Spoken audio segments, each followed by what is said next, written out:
Assalamualaikum bapak-bapak. Bikin rumah nggih. Waalaikumsalam Pak. Iya nih Pak, bantu Pak Panjul bikin rumah. Jalan-jalan Pak. Oh nggih Pak. Iki sama cari keringet. Jul, Panjul. Oh nggih Pak De. Iki lho enek Bapak dari BMKG. Tidur sih wong. Oh iya sih. Pak De tak betul.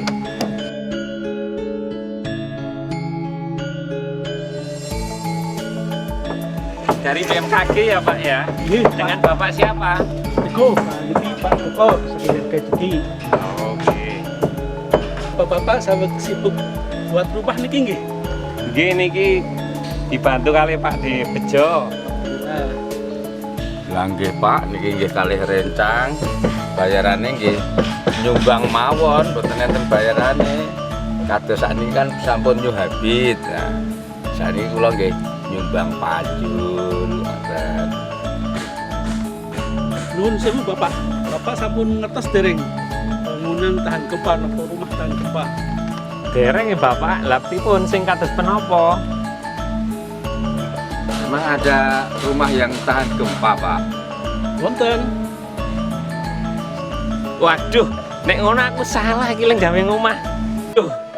Nek ngono aku salah iki lek gawe ngomah. Durung tentu salah, Jul. Saiki aja ngomong salah sih, mendingan apa itu golek tempat, takon karo bapake. Piye omah sing tahan gempa kuwi mumpung durung munggah iki. Dan sesuk iki omahmu apik iso tahan gempa ngono. Yuk, golek nggon ngendi yuk. Monggo Bapak wonten Nggih, nggih, matur nuwun.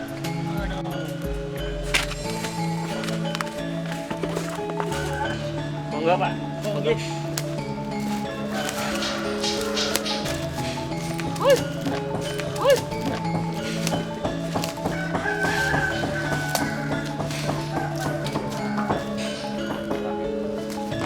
Nggih, terus rumah ingkang tahan gempa intimipun inggih menika ketika terjadi goncangan gempa rumah nggak langsung ambruk, tapi wonten kesempatan untuk lari di situ lari dulu. Bagaimana membangunnya supaya begitu? Menika pertama pilih lokasi yang bukan daerah rawan gempa. Kedua, tanahnya tanah yang kuat, keras, cenderung keras.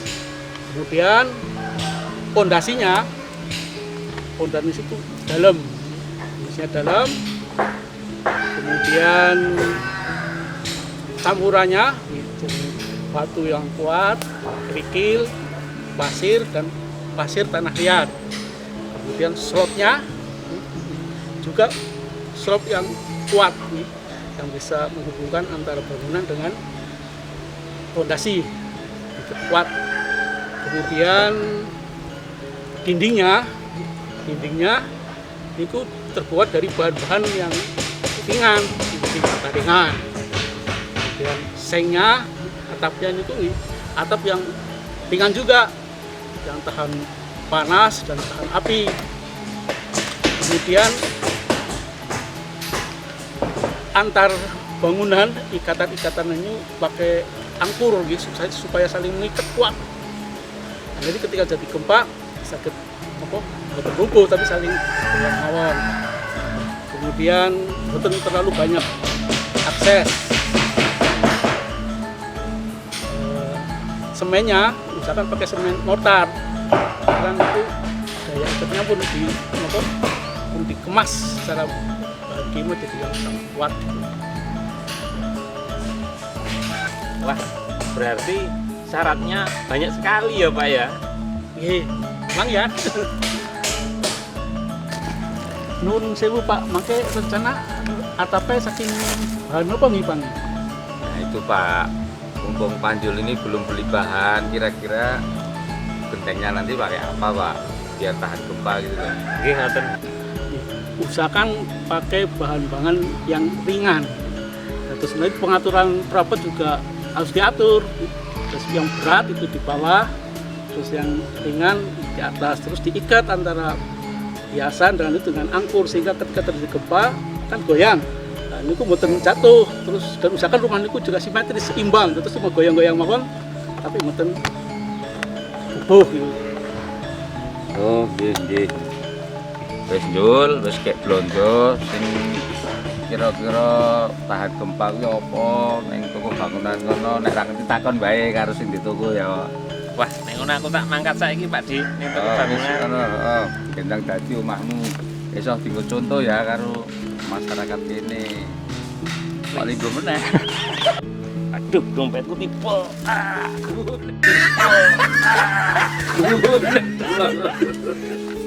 Wis. Wah, nek ngoten kula tak langsung berangkat wonten toko, Pak. Oke, kalau juga badhe teng kantor badhe kerja. Oh iya Pak. Sebentar Pak. Saya masih mau nanya satu lagi Pak. Monggo. Mungkin sebentar lagi lah ya. Mau nanya soal gempa ini Pak. Yang 1 minggu ini ada enggak Pak di sini Pak? Oh nggih Pak, niki wonten informasi gempa niki selama seminggu niki teng mriki. Niki lebih jelas niki Pak. Oh. Sobat BMKG, berdasarkan data gempa bumi yang terjadi di wilayah PGR 7 periode 10 hingga 16 Juli 2020, kejadian gempa bumi yang terekam sebanyak 8 kejadian dengan rentang magnitudo 1,8 hingga 5,1 dan kedalaman 15 hingga 237 km. Pada periode pengamatan tersebut, jumlah gempa bumi dengan magnitudo kurang dari dan sama dengan 3 sebanyak 2 kejadian, magnitudo 3,1 hingga 4 sebanyak 4 kejadian, magnitudo 4,1 hingga 5 sebanyak 1 kejadian, dan magnitudo 5,1 hingga 6 sebanyak 1 kejadian. Jumlah gempa bumi dangkal, yaitu dengan kedalaman kurang dari 60 km, sebanyak 7 kejadian, dan gempa bumi menengah, yaitu pada kedalaman 60 hingga 300 km, sebanyak 1 kejadian. Pada periode pengamatan tersebut, terdapat 1 gempa bumi dirasakan, yaitu gempa bumi Kulon Progo, terjadi pada tanggal 13 Juli 2020, dini hari pukul 2:20 waktu Indonesia Barat, dengan pusat gempa di laut 101 km arah selatan Kota Wates, Kabupaten Kulon Progo, Daerah Istimewa Yogyakarta. Gempa bumi tersebut dirasakan 2 hingga 3 mmi di Pacitan, Purworejo, Yogyakarta, dan Wonogiri. Pada periode pengamatan 10 hingga 16 Juli 2020, tidak terdapat peningkatan aktivitas gempa bumi yang signifikan di wilayah PGR 7. Ini Pak, terima kasih atas penjelasannya. Monggo kalau Pak Teguh mau jalan-jalan lagi biar sehat Pak. Sami-sami Pak, kalau badhe lanjutaken Nggih, jalan-jalan Pak. sehat. Atas Pak. Nggih, matur nuwun.